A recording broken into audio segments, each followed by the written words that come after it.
the silence of the lockdown city pressed against the windows of Sanjita's apartment, thick and unnatural. Outside, the usual symphony of Mumbai, the blaring horns, the distant chatter, the rumble of life, had been replaced by an eerie, pandemic-induced hush. Inside, the only sounds were the frantic clicking of Sanjita's mouse and the low hum of her computer fan. Pushing hard against the oppressive afternoon heat, dust motes danced lethargically in a single shaft of sunlight slicing through the half-drawn curtains, illuminating the chaos of her makeshift home office.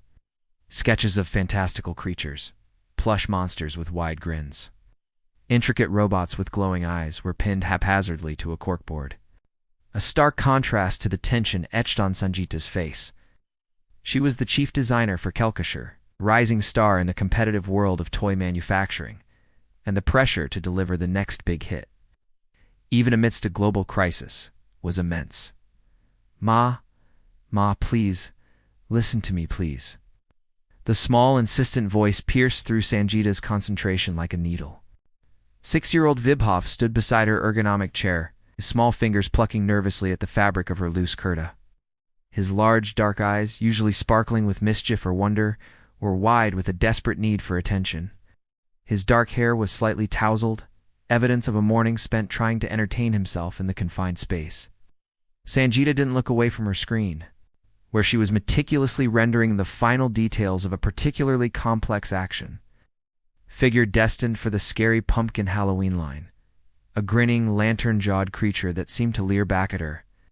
"Bibhav, Beta," she murmured, her voice tight with suppressed frustration. Just give Mama 5 more minutes, okay? This last prototype sketch, it has to be perfect. The meeting is tomorrow morning, online. Then I promise, I'm all yours. We'll talk, we'll play, whatever you want." Vibhav's lower lip trembled. Before the lockdown, his world had been filled with the bustling energy of school, the park, and most importantly, Mena Aya, his beloved nanny. Mena, with her endless patience and warm laugh, had been the perfect audience for Vibhav's boundless imagination and non-stop chatter. She'd listen, wide-eyed, to his tales of brave knights fighting dragons in the living room, or spaceships landing on the balcony. But Mena was trapped in her village, miles away, unreachable. Now the only audience for Vibhav's vibrant inner world was his mother, perpetually glued to her screen. Her brow furrowed not with delight at his stories, but with the stress of deadlines and dwindling productivity reports. He tried again, climbing precariously onto the arm of her chair, his small body leaning heavily against her shoulder, trying to physically insert himself into her line of sight. "But Mama, it's important. I need to tell you now. I saw something. On the balcony, it was looking at me." His voice dropped to a dramatic whisper, tinged with a fear that felt suddenly very real to him. Sanjita finally tore her gaze from the digital ghoul on her screen, a sigh escaping her lips. She saw the genuine distress on her son's face, the loneliness lurking beneath the dramatic declaration. Guilt, sharp and unwelcome, pricked at her. She reached out, her movements tired, and lifted him onto her lap. His small body felt warm and solid, a grounding presence against the abstract anxieties of work and the suffocating silence of the apartment. He immediately buried his face in the crook of her neck, his small arms wrapping tightly around her. All right, Chotu," she soothed, rubbing his back, feeling the knobs of his spine. Her eyes, however, flickered back towards the half-finished design. The deadline loomed like a specter. "I hear you. Something scary on the balcony. Probably just a big pigeon, or maybe Mrs. Sharma's cat from next door, hunting lizards again." She forced a lightness into her tone she didn't feel. "Tell you what, let Mama just finish this one last toy design." See, she pointed at the screen. "This is the new Labudo prototype. It's kind of strange, isn't it? But kids will love it. Once I'm done, we'll go investigate the balcony monster together. I promise. And then we'll talk for hours. Deal." Bibhav lifted his head, his eyes searching hers. He saw the fatigue, the distraction, the lingering pull towards the glowing screen. The promise felt thin, stretched by too many previous postponements. His shoulders slumped slightly, the fight draining out of him, replaced by a quiet resignation that was far more unsettling than his earlier dramatics. He didn't believe the pigeon story, but arguing felt pointless. He glanced past her shoulder at the leering, scary pumpkin figure on the screen. Then his gaze drifted towards the closed door of the storage room down the hall, where rejected prototypes and samples gathered dust in the gloom. A strange, quiet thought flickered in his mind, born of loneliness and a child's desperate need for connection. He nestled back against her, his voice small. "Okay, Mama, finish your scary toy. But after, can you make a doll for me? A talking doll? Then I won't bother you so much. I can tell her everything." The words hung in the air, a heartbreaking solution proposed by a neglected child. Echoing in the heavy silence of the apartment, a silence that suddenly felt less empty and more watchful. The silence after Vibhav's heartbreaking request felt heavier, charged with Sanjita's guilt. His small body remained warm against her, a stark reminder of her neglect. The digital ghoul on her screen seemed to mock her now, its leering grin suddenly grotesque. She forced herself to finish the final cursory lines of the scary pumpkin design.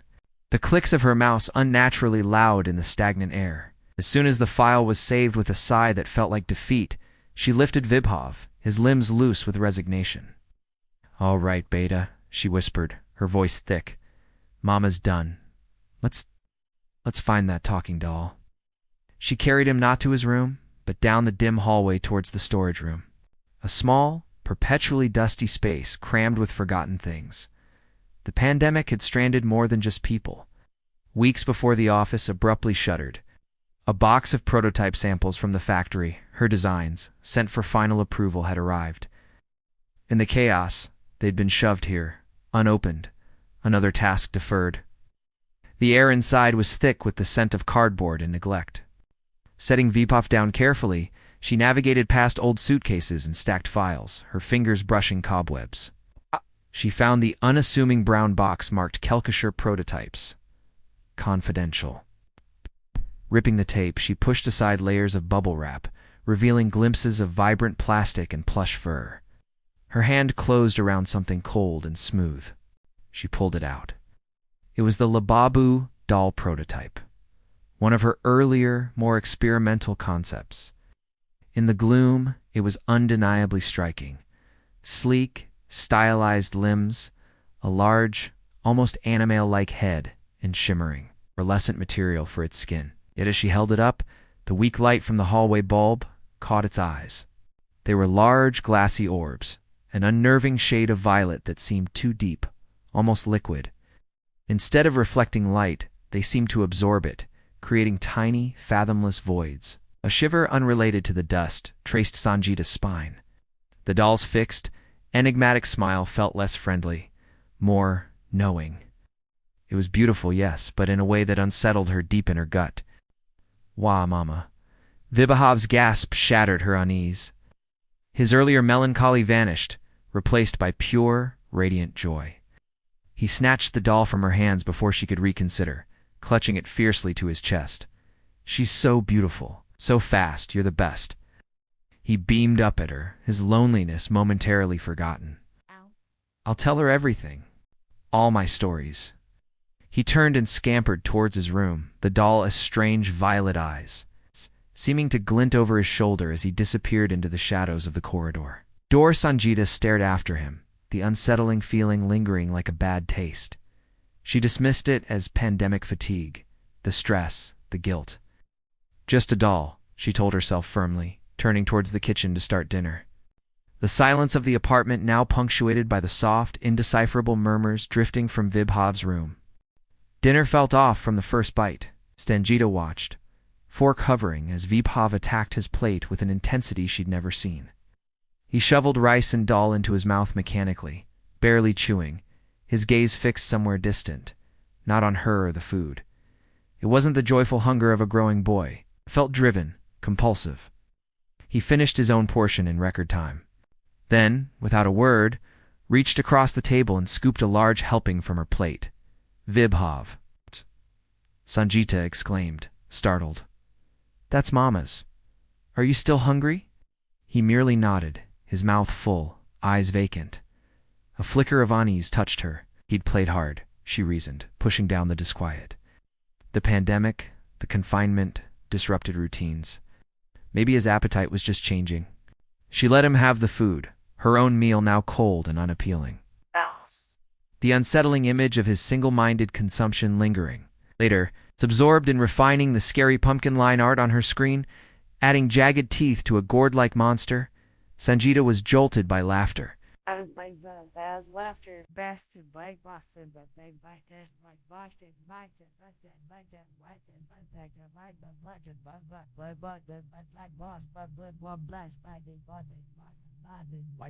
Infectious giggle.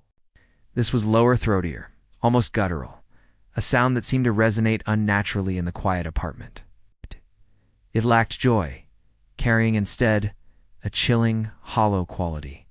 The hairs on her arms prickled. Abandoning her work, she hurried towards his room. The door was slightly ajar. Pushing it open, her breath hitched. Vyabhov was perched precariously on top of his tall wardrobe, legs dangling over the edge. He wasn't just sitting.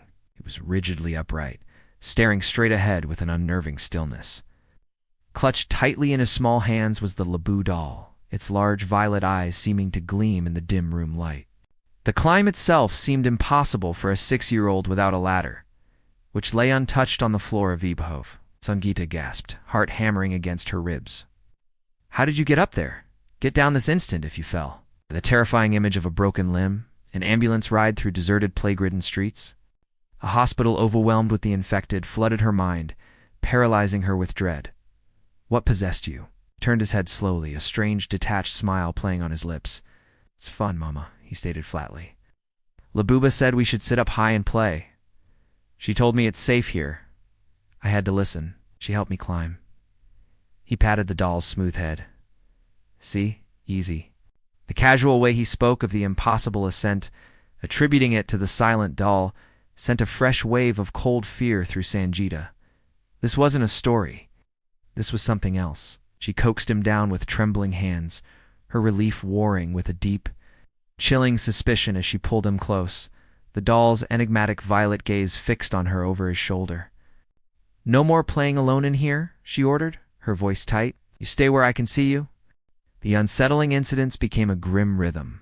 Some days Vyabhov would eat with terrifying voracity, clearing plate after plate until his small belly strained against his shirt, his eyes glassy and unfocused. Other days, he'd refuse food entirely, sitting motionless at the table, his gaze fixed on the silent Laboo doll propped beside him. His laughter, when it came, was often that same low, the jarring sound that scraped against Sangeeta's nerves, devoid of the innocent joy she cherished. Sometimes she'd blink, and he'd be impossibly perched on the high bookshelf or the narrow window ledge. Staring out with unnerving stillness, the doll always clutched tightly. A flicker of something alien would sometimes cross his face, a coldness, a calculation that made her blood run cold before vanishing, leaving her questioning her own exhausted mind. Every bizarre action, every refusal, every chilling laugh, was inevitably explained by Vyabhov in a flat, matter-of-fact tone. "Laboo said I must eat this much." Or "Laboo doesn't want me to eat today." Or "Laboo says high places are safe from the shadows." Sangeeta clung desperately to the explanation of an overactive imagination fueled by isolation, a shield against the terrifying alternative taking root in her subconscious. She blamed the pandemic stress, her workload, the lack of sleep, anything but the doll with the absorbing violet eyes. Exhausted and frayed, she resolved to ask her boss for a brief leave tomorrow. She needed rest, clarity, time to reconnect with Vyabhov, away from the suffocating dread permeating the apartment. But the night held its own agenda. "Vyabhov, dinner's ready," Sangeeta called out, the aroma of simple dal rice failing to mask the tension coiling in her stomach. Silence answered. She walked to his room doorway. He sat cross-legged on the floor, facing the corner, Laboo propped against the wall opposite him. Their postures mirrored each other unnervingly. "Beta, come eat," she urged, forcing calm. "No, Mama." His voice was small, distant. "I don't want to." Sangeeta knelt beside him, her worry sharpening into fear. "Don't be stubborn, Vyabhov. You need to eat." She touched his shoulder gently. He turned his head slowly. His eyes, usually warm brown, held a flat, unnatural sheen. "Laboo forbade it." His voice dropped, taking on a chilling monotone. If I don't eat, I'll die slowly, waste away. Ow. A strange, almost eager light flickered in those dull eyes. Then like her, I'll become a doll. Forever, with her in her world. The casual horror of his words, the acceptance of death, the transformation into an object shattered Sanjita's fragile composure. Rage, born of primal fear, surged. Out! Don't you dare talk like that. She shrieked, her hand flying up instinctively to deliver a sharp slap to his cheek, a desperate attempt to shock him back to reality. Her palm stopped dead in the air, mere inches from his face. An invisible, gelid force, thick and resistant as frozen mud, clamped around her wrist. It wasn't just stopped. It was repelled. A gasp tore from her throat. She stared at Vibhav, truly looked. His eyes weren't just dull anymore. They were glowing a faint, sickly crimson, like dying embers buried deep within sockets that suddenly seemed too dark. And from the doll propped against the wall, a low, guttural chuckle began to resonate, a sound like stones grinding together, utterly inhuman and terrifyingly amused. The apartment air turned frigid, smelling faintly of damp earth and decay. The crimson glow in Vibhav's eyes pulsed, casting flickering, malevolent shadows across his unnaturally still face. The guttural chuckle emanating from the Labubu doll wasn't just sound. It was a physical vibration that crawled up Sanjita's spine and settled like ice in her chest. The invisible force holding her wrist wasn't merely resistance. It felt like plunging her hand into freezing, sentient tar that actively pushed back, thick and unyielding. Terror, pure and absolute, flooded her veins, washing away the remnants of anger. She strained against the unseen grip, muscles burning, but her hand remained locked mid-air, trembling violently mere inches from her son's corrupted face. Then the voices came, not Vibhav's alone, nor solely the doll's gravelly rasp. They merged, twisting together into a single, dissonant chord that seemed to bypass her ears and resonate directly within her skull. It was Vibhav's childish pitch warped by a guttural, ancient femininity, layered with the doll's cold amusement. "Slap us," the combined horror hissed, the words dripping with contempt. "Such arrogance, meatbag. Your pathetic violence cannot reach us here." The pressure on Sanjita's wrist intensified, forcing her arm slowly, agonizingly back. Bending her elbow against her will, you stand before forces you cannot comprehend, before a hunger older than your pitiful cities. Sanjita whimpered, the sound strangled in her throat. The air crackled with static, smelling sharply of ozone and the deeper cloying scent of grave soil. Vibhav's head tilted slightly, the crimson light in his eyes flaring. "Go?" The dual voice commanded, the single syllable carrying immense, unnatural weight.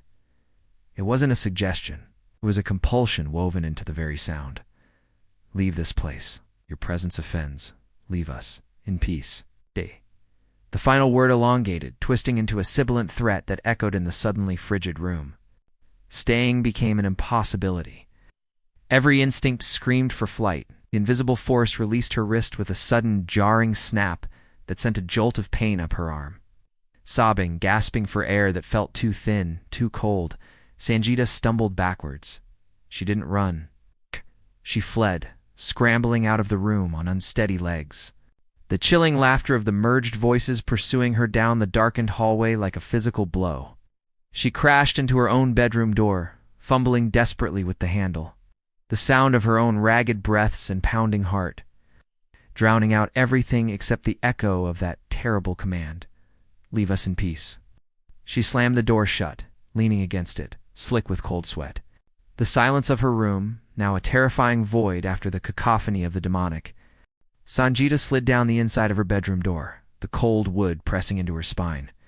She pressed her palms against her ears, trying to block the phantom echoes of that merged, demonic voice.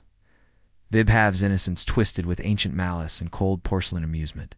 Her breath came in ragged, useless gasps. The air still tasted of ozone and grave dirt. Minutes bled into each other, marked only by the frantic hammering of her heart against her ribs. Gradually, the suffocating pressure in the hallway seemed to recede, replaced by a heavy, watchful silence. The unnatural chill lingered, but the immediate sense of violation eased, enough for raw maternal terror to override her paralysis. Vibhav. Was he still trapped in there with it? Gathering every shred of frayed courage, she rose on trembling legs. She opened her door a sliver. The hallway was empty, dimly lit. No laughter, no voices, just an oppressive quiet. She crept towards Vibhav's room, each step an agony of dread. The door stood slightly ajar, just as she'd left it. Peering inside, a choked sob escaped her. Vibhav lay curled on his small bed, seemingly asleep, his chest rising and falling in a slow, regular rhythm. The Laboo doll lay beside him on the pillow, its violet eyes half-lidded, staring blankly at the ceiling. It looked inert, harmless, just a toy. Relief, sharp and dizzying, washed over Sanjita, followed immediately by a surge of revulsion so intense it burned away her fear. That thing had touched her son, spoken through him, threatened him. It couldn't stay. Not for another second. Moving with a speed born of desperation, she lunged into the room. Ignoring the doll's unsettling gaze, she snatched it from the pillow. It felt unnaturally cold, the pearlescent material slick under her sweating fingers. Without hesitation, driven by primal fury and protective instinct, she gripped its large head in one slender arm. She pulled hard. There was a sickening crack, like brittle plastic snapping, followed by the softer tear of fabric and the whisper of stuffing spilling out. She tore it again and again, ripping limbs from sockets, crushing the smooth head until ceramic shards bit into her palms. Within moments, the beautiful cursed doll was reduced to a grotesque pile of broken pieces, shimmering skin, and synthetic innards, scooping the remains into a discarded shipping box.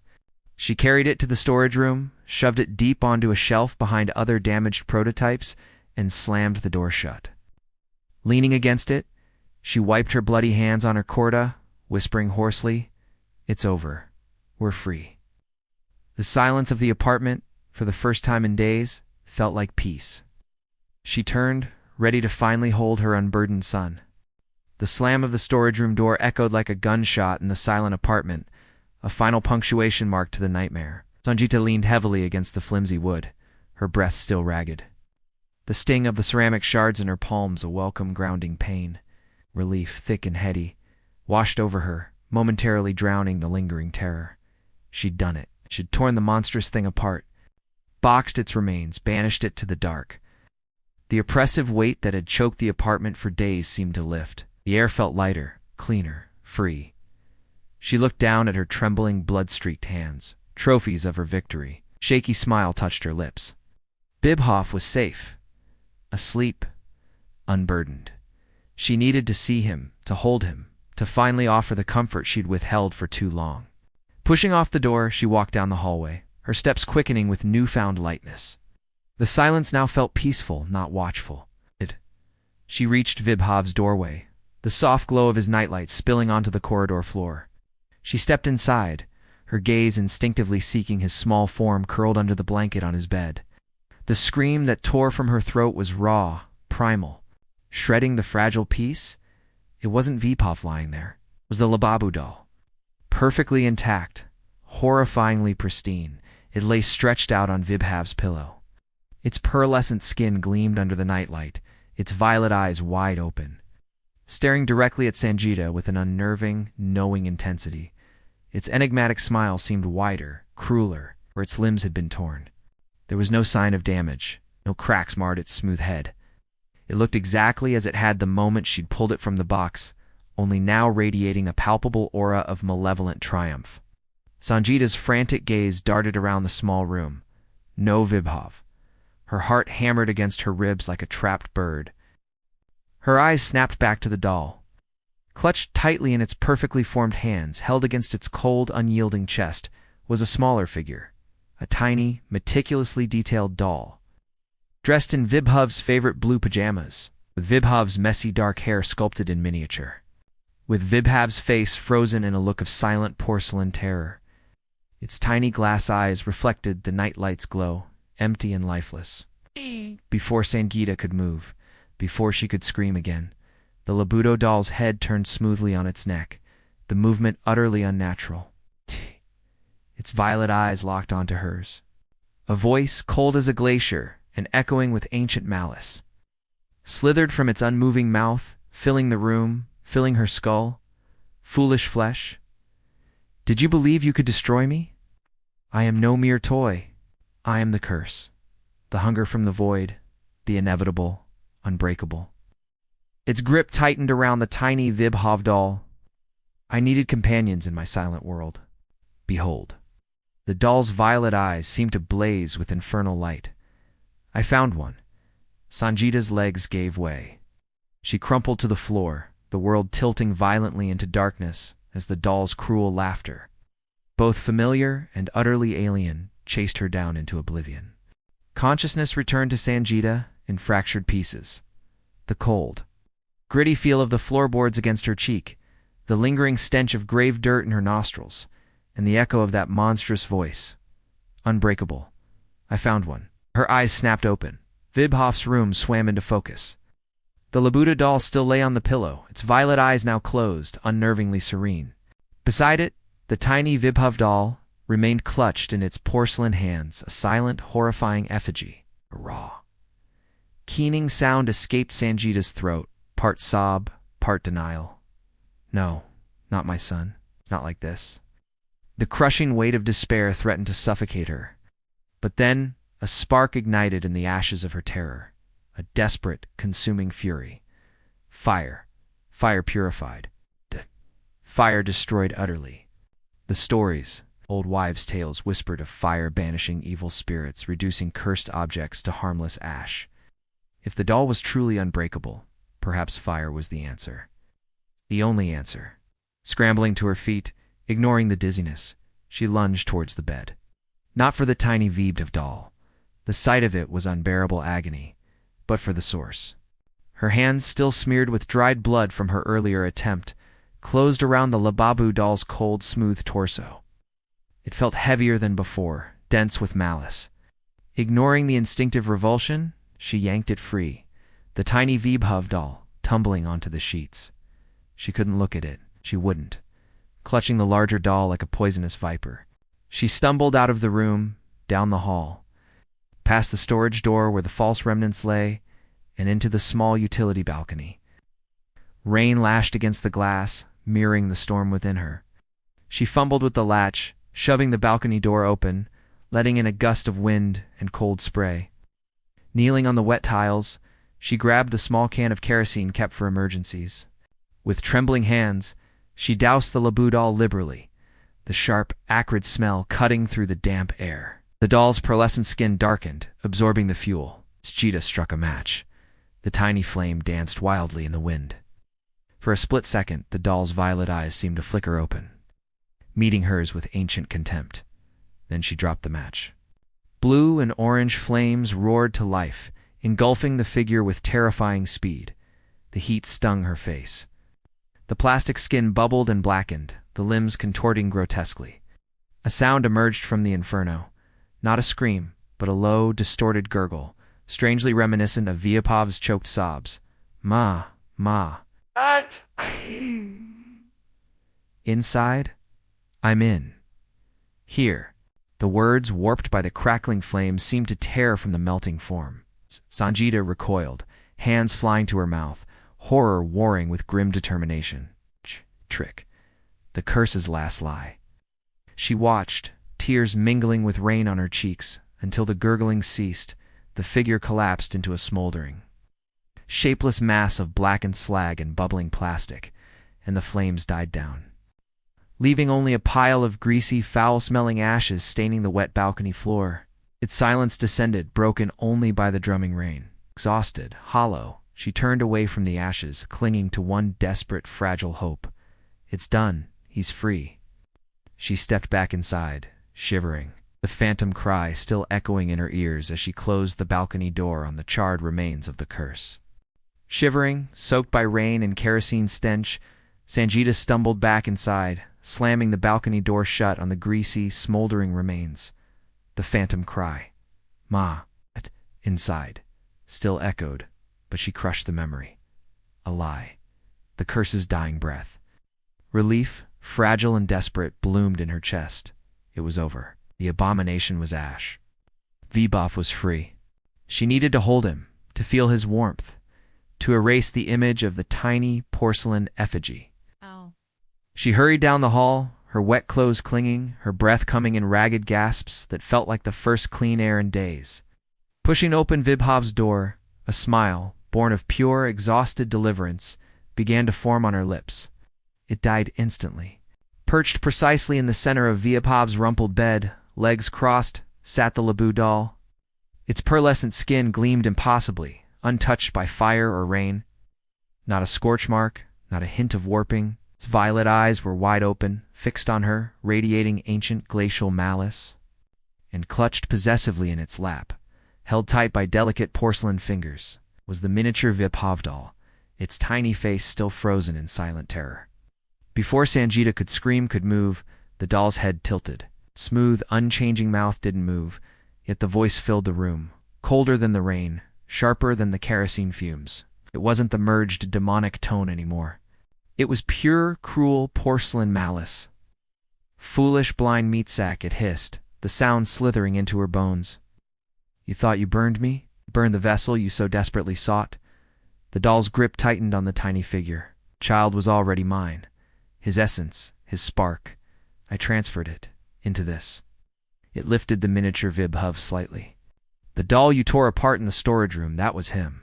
The doll you doused. The doll you heard screaming your name as it melted. That was Vibhav. His final moments were agony, trapped in plastic, calling for a mother who fed him to the flames. The world shattered. The room tilted violently. Sanjita's legs buckled. She hit the floor. The impact nothing compared to the cataclysm within. The kerosene stench was suddenly overwhelming, mixed with the imagined smell of burning plastic and flesh. She saw it. The tiny figure had worn Vibhav's pajamas. The voice had sounded distorted but familiar. Ma, inside. A guttural wail tore from her throat, raw and endless. She scrambled backwards on hands and knees, away from the doll's triumphant gaze, away from the tiny effigy of her son. She crashed into the hallway wall, curling into a ball, her mind fracturing under the weight of the horrific truth. She hadn't killed the curse. She had killed Vibhav, with her own hands. The doll's final words, dripping with icy satisfaction, followed her into the spiraling dark. I needed a companion. Now, thanks to you, I have one. The laughter that followed wasn't audible. It was the silence of utter, irredeemable damnation.